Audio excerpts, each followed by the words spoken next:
अगर आप भी कैरी से सिर्फ चटनी ही बनाते हैं तो एक बार मेरे इस नए तरीके से कैरी को फ्राई करें और बनाएं इंतहाई शानदार मज़े की रेसिपी। तो चलें जी अपनी मज़ेदार और ज़बरदस्त इस रेसिपी को शुरू करते हैं। बिस्मिल्लाहिर्रहमानिर्रहीम। अस्सलाम वालेकुम। उम्मीद है आप सब ठीक होंगे। तो इस मज़ेदार सी रेसिपी को बनाने के लिए सबसे पहले हमने यहाँ पर ले लेनी है कैरी। और कैरी जो है यहाँ पर मुझे तो थोड़े छोटे साइज़ की मिली है। अगर आपको थोड़े बड़े साइज़ की मिले तो आप वो भी ले सकते हैं। सेम आपकी रेसिपी ऐसे ही बनेगी। यहाँ पर कैरी पहले तो हमने ले लेनी है, उसके बाद आपने इसको अच्छी तरह से धोकर थोड़ा खुश्क कर लेना है और इस तरह से करके जो ऊपर वाली डंडी की साइड है ना, इसे हमने उतार लेना है। आज मैं आपके लिए जो रेसिपी लेकर आई हूँ, आप यकीन करें आपको इसका बहुत बहुत ज़्यादा मज़ा आएगा, क्योंकि बिल्कुल एक तो अलग तरीके से बनती है, दूसरा इसका टेस्ट बड़ा ही ज़बरदस्त होता है। तो यहाँ पर हमने सभी की जो डंडियाँ हैं उनको हमने उतार दिया। उतारने के बाद अब हम इन्हें पकाना स्टार्ट करते हैं। तो उसके लिए हमने यहाँ पर ले लिया है 1 अदद कढ़ाई और उसमें हमने डाल दिया है घी। घी डाल लीजिए, ऑयल डाल लीजिए, जो भी आपके पास हो। उसके बाद अच्छी तरह से इसे गर्म करेंगे। जैसे ही अच्छी तरह ये ऑयल गर्म होगा तो इसके अंदर तमाम जो हमने कैरी रखी हुई थी ना, तो इसको हम इसके अंदर डालेंगे। यहाँ पर आपने कोशिश करनी है कि इसके अंदर जो है ना पानी ना हो, कैरी जो है बिल्कुल साफ़ हो। अब यहाँ पर आप देख सकते हैं जो ऑयल है वो बहुत अच्छी तरह से गर्म हो चुका है और साथ साथ जो कैरी है वो भी पकना शुरू हो चुकी है।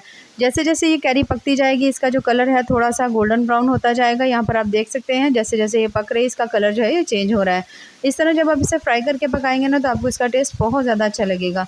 मीडियम फ्लेम के ऊपर पकाएंगे, बहुत ज़्यादा हाई फ्लेम भी नहीं रखेंगे। अगर आप हाई फ्लेम रखेंगे ना तो बहुत ज़्यादा जल्दी से ऊपर से जो कलर है वो चेंज हो जाएगा, लेकिन कैरी जो है वो अंदर से कच्ची रहेगी। तो दरमियानी फ्लेम के ऊपर पकाएंगे और इतना पकाएंगे जो कैरी है ना तकरीबन हमारी हाफ़ कुक हो जाए। और यहाँ पर आप देख सकते हैं माशाल्लाह जो कैरी का कलर है काफ़ी हद तक तमाम का चेंज हो चुका है, थोड़ा बहुत रह गया है, इसे भी हम अच्छी तरह पकाएंगे। इस तरह से जब कैरी को पकाकर आप रेसिपी बनाएंगे, आप यकीन करें आपको इसका जायका फ्लेवर बहुत बहुत ज़्यादा मज़े का मिलेगा। तो बस यहाँ पर ज़बरदस्त से इसका जो कलर है वो गोल्डन ब्राउन हो चुका है, इससे ज़्यादा हम नहीं करेंगे। जब आप देखेंगे ना ये अच्छी तरह से पक चुकी है तो फिर आप इसके ना अंदर भी ऑयल जाना शुरू हो जाएगा, तो फिर आपने इसको इतना नहीं पकाना। बस जब आप देखो कि ये हाफ़ कुक हो गई हैं तो फिर हमने इनको निकाल लेना है। ये देखिए इस तरह से करके तमाम जो कैरी है हमने इसे निकाल लेना है। निकाल कर आपने इसे किसी भी प्लेट में रख लेना है और अच्छी तरह से ठंडा कर लेना है, क्योंकि अभी बहुत ज़्यादा गर्म है। तो अभी हम ना तो इसको छील सकते हैं, ना ही हम इसका कोई भी पेस्ट वगैरह बना सकते हैं। तो बस इसे हम निकाल लेंगे। अब यहाँ पर मैंने ले लिया 1 अदद बोल और उसके अंदर हम डालेंगे बिल्कुल थोड़ा सा नमक। 1/3 चम्मच जो है ना मैं इसमें नमक का डाल रही हूँ। उसके साथ ही हम इसमें शामिल कर देंगे हल्दी, थोड़ी सी हल्दी। तीनों चीज़ें जो है ना हम सेम मिकदार की लेंगे, ठीक है। तो इसमें लाल मिर्च भी शामिल कर देंगे। लाल मिर्च शामिल करने के बाद अब जो अगली चीज़ इसके अंदर हम शामिल करेंगे वो है बिल्कुल थोड़ा सा ज़ीरा पाउडर और बिल्कुल थोड़ा सा हम इसमें डाल देंगे धनिया पाउडर।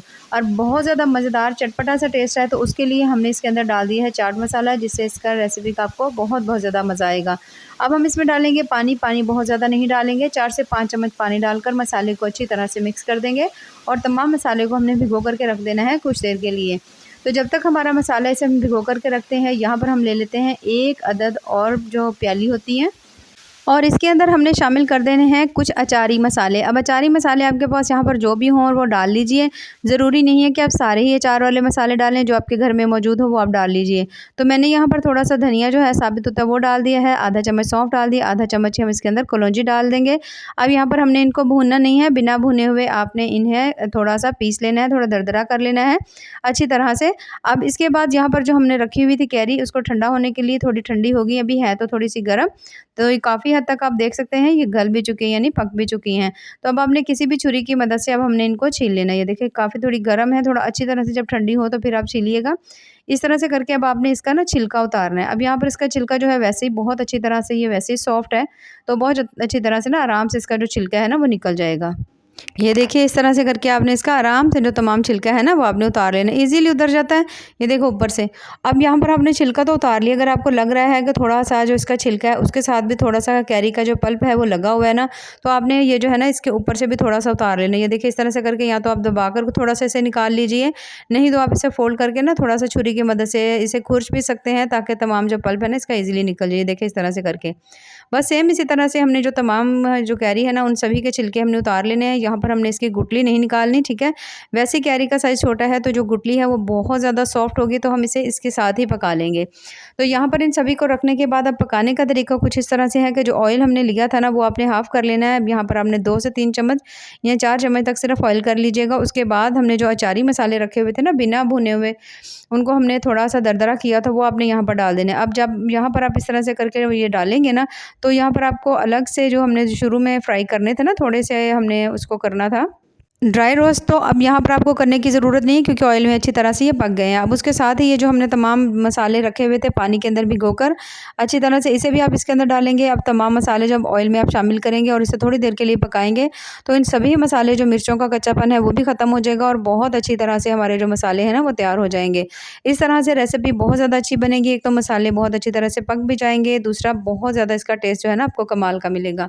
तो सभी मसाले जब आप इस तरह यहाँ पर अच्छी तरह से भून लेंगे, उसके बाद हमने इसके अंदर शामिल करना है गुड़।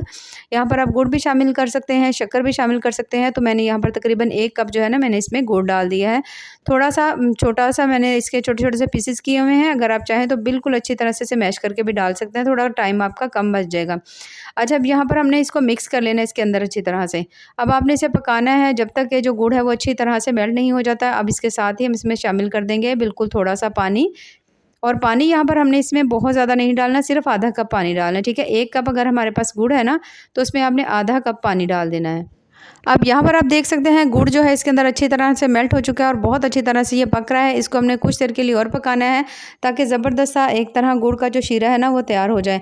तो जब आप देखो कि आपने इसे अच्छी तरह से पका लिया है, तो फिर हमने इसके अंदर डाल देने हैं जो हमने कैरी अच्छी तरह से छील करके रखी हुई थी और थोड़ा बहुत जो उसका पल्प था उस सभी को इसके अंदर हम डाल देंगे। डालने के बाद अब आपने इसको इसके साथ अच्छी तरह पकाना है।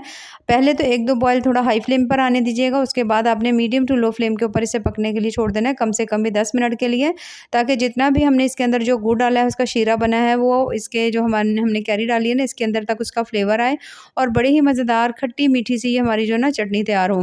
तो इस तरह से करके आपने इसको अच्छी तरह से मिक्स करेंगे और थोड़ा-सा जब आपको लगे कि आपने इसको 10 से 15 मिनट पका लिया है, तमाम फ्लेवर जो है ना इस शीरे के अंदर आ चुका है, कैरी भी बहुत ज़्यादा खट्टी मीठी मज़ेदार सी बन चुकी है, तो फिर इसके अंदर हम डालेंगे थोड़ी-सी ऐसी चीज़ जिससे इस चटनी का मज़ा जो है ना और भी ज़्यादा ज़बरदस्त आएगा। अब यहाँ पर तकरीबन मैंने 1 चम्मच जो 4 मग्ज़ होते हैं उसे हमने डाल दिया है। यहाँ पर बहुत ज़्यादा मज़ेदार कैरी का जो मुरब्बा है ना वो तैयार हो चुका है, जो कि बड़ा ही मज़ेदार और ज़बरदस्त सा बनता है। इसे आप कैरी की चटनी भी कह सकते हैं, चटनी तो नहीं, कैरी की खट्टी मीठी चटनी हो सकती है। उसके अलावा या फिर आप इसे कैरी का मुरब्बा भी कह सकते हैं। आमतौर पर हम इसे कैरी को काट कर उबाल कर फिर हम बनाते हैं, लेकिन अगर आप इस तरह से बनाते हैं और आपको इसका बहुत ज़्यादा मज़े का टेस्ट आएगा, तो इसे हम निकाल लेते हैं किसी भी प्लेट में। और यहाँ पर आप देख सकते हैं माशाल्लाह कितनी ही मज़ेदार ज़बरदस्त सी हमारी आज की जो रेसिपी है वो बनके कंप्लीट हो चुकी है, जो कि बहुत ज़्यादा मज़े की बनी है। तो ज़रूर बनाइएगा और हमें कमेंट्स में ज़रूर बताइएगा कि आपको हमारी आज की रेसिपी कैसी लगी।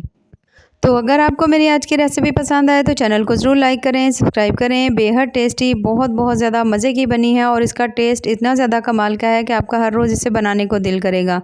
बाकी दुआ में याद रखिए। अल्लाह हाफ़िज़।